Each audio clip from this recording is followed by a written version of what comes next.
Hello everyone, मैं अंकित राघव एक बार फिर आपका स्वागत करता हूँ हिस्ट्री की इस क्लास में। हमने पिछली कक्षा में राजा एनटीआर कीट्स के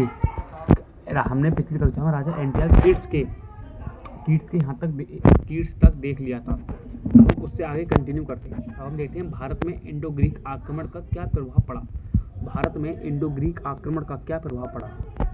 अब हम देखते हैं सबसे पहले कालगणना, महागणना, वर्ष की गणना, सप्ताह की गणना और भारतीय कैलेंडर। इन सबों की शुरुआत इंडो ग्रीक के आक्रमण के बाद हुई थी भारत में। कालगणना, महागणना, वर्ष गणना, सप्ताह गणना और भारतीय कैलेंडर, इन सभी की शुरुआत इंडो ग्रीक के आक्रमण के बाद भारत में हुई थी। सिक्कों को सांचे में ढालने लगे। सिक्कों पर राजा नाम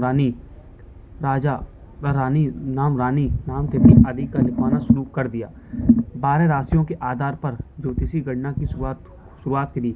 राजतंत्र का दैवीय सिद्धांत इनके द्वारा हुआ। भारत में सोने के सिक्के इन्हीं के द्वारा चलाए गए थे।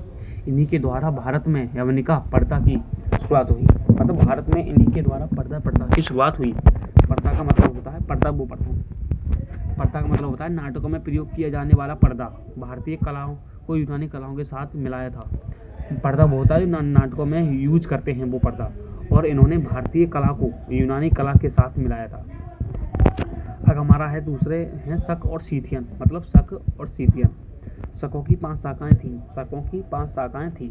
भारत के बाहर केवल इनकी एक अफगानिस्तान शाखा थी, और भारत के अंदर इनके मालवा शाखा, मथुरा शाखा, पंजाब शाखा और महाराष्ट्र नासिक शाखा थी। नासिक शाखा यह भी था, यहाँ पे शूर्पणखा की नाक काटी गई थी, उसी के नाम पर उसका नाम नासिक पड़ा था। अब हम देखते हैं सबसे पहले पंजाब शाखा। इस शाखा का सबसे शक्तिशाली राजा एजिलिसेस था। पंजाब शाखा का सबसे शक्तिशाली राजा एजिलिसेस था। इसने अपने सिक्कों पर देवी लक्ष्मी का अंकन कराया था। अगली है मथुरा शाखा। यहाँ का राजा राजुल था।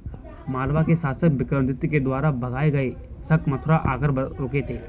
मथुरा शाखा का मतलब है यहाँ का राजा राजुल था। मालवा के शासक विक्रमादित्य के द्वारा भगाए गए शक मथुरा आकर रुके थे।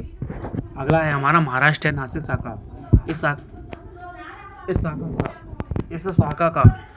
इस शाखा का राजा नहपान था।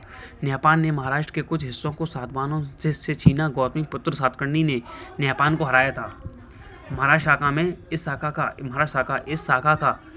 इस शाखा का राजा नहपान था। नहपान ने महाराष्ट्र के कुछ हिस्सों को सातवाहनों से छीना। गौतमीपुत्र सातकर्णी ने नहपान को हराया था। अगली है हमारी मालवा शाखा। शकों की महत्वपूर्ण शाखा थी। मालवा शाखा जो थी शकों की महत्वपूर्ण शाखा थी। इसका प्रसिद्ध राजा रुद्रदामन था। इसी ने पहला संस्कृत भाषा का अभिलेख लिखवाया। इसे रुद्रदामन का जूनागढ़ अभिलेख कहा जाता है। इस शाखा का अंतिम राजा रुद्रसिंह III था। चंद्रगुप्त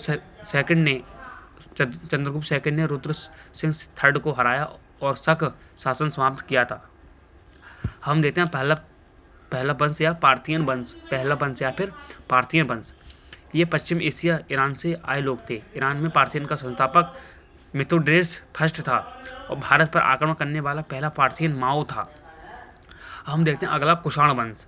कुषाणों का परिचय। इनका संबंध एशिया से था। ये यूची जनजाति के लोग थे। ये मौर्योत्तर काल में सबसे अंत में आए थे। ये था आज का टॉपिक। इससे आगे देखते हैं किसी नेक्स्ट कक्षा में। जब तक के लिए धन्यवाद।